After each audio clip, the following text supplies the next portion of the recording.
అలానే విశ్వేశ్వరరావు. ఆంధ్రప్రదేశ్ ముఖ్యమంత్రి చంద్రబాబు నాయుడు గారు ఒక విజనరీ. రాబోయేటువంటి 20 సంవత్సరాల తర్వాత ఏం జరుగుతుంది అనే దాని మీద ఆయన విజువలైజ్ చేసుకోగలరు. అందుకే పిల్లల్ని కనండి అని చెప్పి ఆయన చెప్తూ ఉన్నారు. దాని మీద అనేక మంది అనేక రకాలుగా విమర్శలు చేశారు. ఆయన మీద ఆరోపణలు కూడా చేశారు. ఆయన కుటుంబం మీద వ్యక్తిగతంగా విమర్శలు కూడా చేశారు. అయితే ఇప్పుడు ఆయన ఏదైతే చెప్పారో, ఆయన ఏదైతే స్కీమ్ను అమలు చేయాలనుకుంటున్నారో పిల్లల కోసం, పిల్లల సంఖ్యను పెంచడం కోసం, జనాల రేట్ని పెంచడం కోసం సింగపూర్ ప్రభుత్వం, సింగపూర్ ప్రధానమంత్రి లార్సెన్ ఇప్పుడు ఒక పెద్ద గిఫ్ట్ని ప్రకటించారు సింగపూర్లో ఉండేటువంటి వాళ్ళకి. అక్కడ జననాల రేటు తగ్గిపోతుంది. అందుకే ప్రతి బిడ్డకు 55,000 సింగపూర్ డాలర్లు గిఫ్ట్గా ఇస్తామని చెప్పేసి అనౌన్స్ చేసింది సింగపూర్ ప్రభుత్వం. పుట్టిన వెంటనే ప్రతి బిడ్డకి 10,000 సింగపూర్ డాలర్లు అంటే సుమారుగా మన డబ్బుల్లో 7 లక్షల రూపాయలు డిపాజిట్ చేస్తారంట. ఆ తర్వాత ప్రతి ఏడాది ఆ బిడ్డకి అవసరమైనటువంటి నిధులు సమకూర్చడంతో పాటు విద్య, వైద్యం ఇవన్నీ కూడా ఫ్రీగా, ఎక్కడి వరకు ఉన్నత విద్య వరకు ఫ్రీగా చదివిస్తామని చెప్పి సింగపూర్ ప్రభుత్వం ప్రకటించింది. మొత్తం 55,000 డాలర్లు అంటే సుమారుగా 41 లక్షల రూపాయలు మన డబ్బుల్లో గిఫ్ట్గా ప్రకటించింది ప్రతి బిడ్డకి. అంటే జననాల రేటు తగ్గిపోతున్నటువంటి కారణంగా సింగపూర్ ప్రకటించినటువంటి ఒక స్కీమ్ ఇది. చంద్రబాబు నాయుడు గారు ఆల్రెడీ జననాల రేటు పెంచడానికి స్థానిక సంస్థల్లో 2 మించి ఉంటే అనర్హత అనేటువంటి దాన్ని తీసేశారు. తీసేసి ఎంతమంది ఉన్నా సరే మీరు అర్హులే అనేటువంటి దాన్ని ఆయన అనౌన్స్ చేశారు. ఆ మేరకు చట్టాన్ని కూడా తయారు చేశారు, చట్టాన్ని సవరించారు. అందుకే చంద్రబాబు నాయుడు గారు జననాల రేట్ని పెంచడానికి, టీఎఫ్ఆర్ అంటే టోటల్ ఫర్టిలిటీ రేట్ని పెంచడానికి ప్రత్యేకమైనటువంటి స్కీమ్స్ని తీసుకురావడానికి ప్రయత్నం చేస్తూ ఉన్నారు. ఈ సందర్భంగా ఆయన మీద అనేకమైనటువంటి ఆరోపణలు, విమర్శలు చేస్తున్నటువంటి వాళ్ళు ఉన్నారు. కానీ మొత్తం ప్రపంచవ్యాప్తంగా ఉండేటువంటి సినారియోని తీసుకుంటే టీఎఫ్ఆర్ అంటే టోటల్ ఫర్టిలిటీ రేట్ సాధారణంగా ఉండాల్సింది 2.1. అది భారతదేశంలో 1.9కి పడిపోయింది. తెలంగాణలో 1.6కి పడిపోయింది. ఆంధ్రప్రదేశ్లో 1.5కి పడిపోయింది. అంటే జననాల రేటు తగ్గిపోయింది. టీఎఫ్ఆర్ టోటల్ ఫర్టిలిటీ రేటు తగ్గిపోయింది. రాబోయేటువంటి రోజుల్లో వృద్ధుల సంఖ్య ఎక్కువ అవుతుంది. నెక్స్ట్ జనరేషన్ వచ్చేటువంటి అవకాశం లేదు. ఫలితంగా మానవ శ్రమ శక్తి అది కొలవలేనిది, అది అసలు అంచనా వేయలేనిది, దాన్ని లెక్కించలేనిది, అది లోపిస్తుంది. ఫలితంగా దేశం ఆర్థికంగా కుదేలైపోతుంది అని చెప్పి ఆర్థికవేత్తలు చెప్తున్నారు. అందుకే చంద్రబాబు నాయుడు గారు ఒక విజనరీ కాబట్టి రాబోయేటువంటి 20 సంవత్సరాల తర్వాత ఏం జరగబోతుంది, 2047 అనేది ఒక విజన్ పెట్టుకున్నారు. ఆ విజన్లో టీఎఫ్ఆర్ కూడా ఒకటి, టోటల్ ఫర్టిలిటీ రేట్ కూడా. ఈ టోటల్ ఫర్టిలిటీ రేటు పడిపోతుంది. ఆంధ్రప్రదేశ్లో 1.5, 2.1 ఉండాల్సింది కాస్త 1.5కి పడిపోయింది అని అంటే ఇది డేంజర్ సిగ్నల్ అని చెప్పి చంద్రబాబు గారు భావిస్తున్నారు. అందుకే ప్రతి బిడ్డకు ఆర్థిక సహాయం చేయడం 30,000 రూపాయలు అన్నారు. ఇది సరిపోతుందా, డైపర్లకు కూడా సరిపోదు అనేది కొంతమంది విమర్శిస్తున్నారు. రాబోయేటువంటి రోజుల్లో మరింత అట్రాక్ట్ చేయడానికి విద్య, వైద్యంలో ఏం చేయాలి అనే దాని మీద ఆయన ఆలోచిస్తున్నారు. అయితే ఈ లోపుగానే ప్రపంచ దేశాలు అలర్ట్ అవుతున్నాయి. ప్రత్యేకించి సింగపూర్ అలర్ట్ అయ్యి ఇప్పుడు ఒక పెద్ద గిఫ్ట్ని ప్రకటించింది. మన రూపీస్లో 44 లక్షల రూపాయలు, ప్రతి బిడ్డకు 44 లక్షల రూపాయలు ఇస్తామని చెప్పి ఆ ప్రభుత్వం ప్రకటించింది. మనం మొత్తం ప్రపంచంలో తీసుకుంటే కనుక టీఎఫ్ఆర్ రేట్ 2.1 ఉండాల్సిందే. తూర్పు ఆసియా కానీ లేదా ఐరోపా దేశాల్లో తూర్పు ఆసియాని యూనిట్గా తీసుకున్నా, ఐరోపాని అంటే యూరోప్ని యూనిట్గా తీసుకున్నా 1 ఉంది. అంటే ఎంత దారుణంగా పడిపోయిందో చూడండి. అంటే రాబోయేటువంటి రోజుల్లో ప్రపంచవ్యాప్తంగా కూడా ఈ సమస్య ఉంది.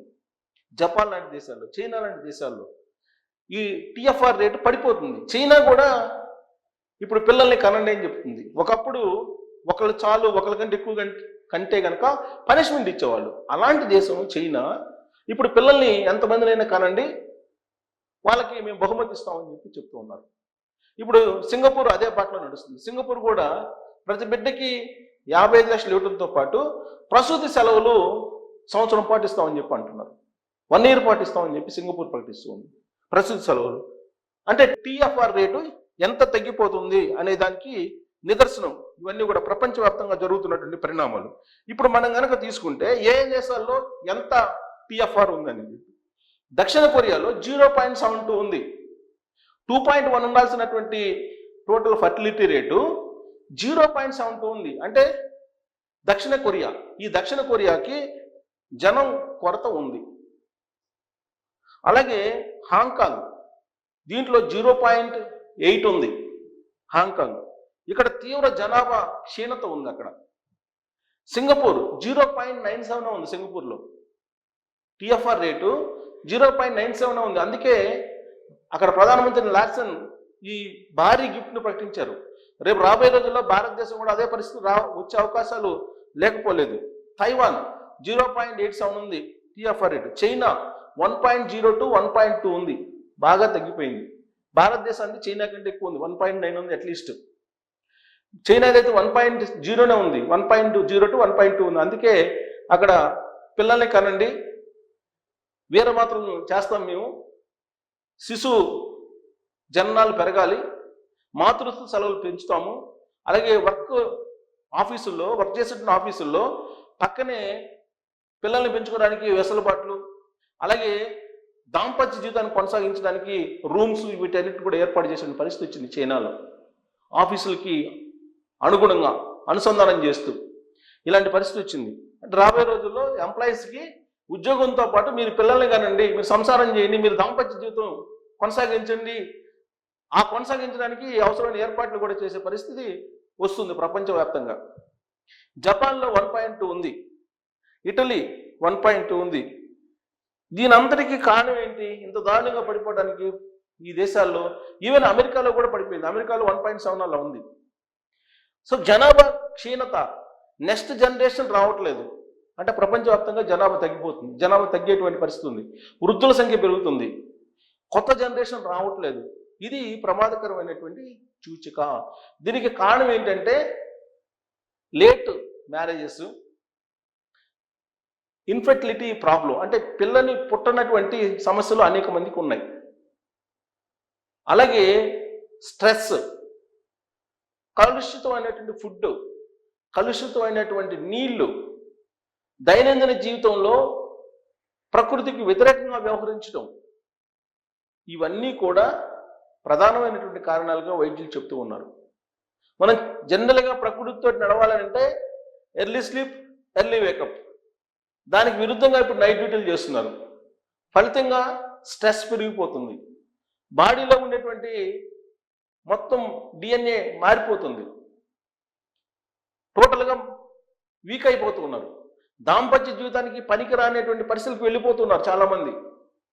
దాంతో పిల్లల సంఖ్య తగ్గిపోతుంది. అందుకే ఇప్పుడు ప్రభుత్వాలు మీరు పిల్లల్ని కనండి, మేము ప్రోత్సాహకాలు ఇస్తామని చెప్పి పరిస్థితికి వచ్చింది. ఇప్పుడు ప్రపంచంలో ఉండే ఆయా దేశాలు పిల్లల్ని కనేటువంటి వాళ్ళకి ప్రోత్సాహకాలు ఇచ్చేటువంటి పరిస్థితికి వచ్చాయి. ఆ ప్రోత్సాహకాలు ఇవ్వడానికి కూడా పోటీ పడుతున్నాయి.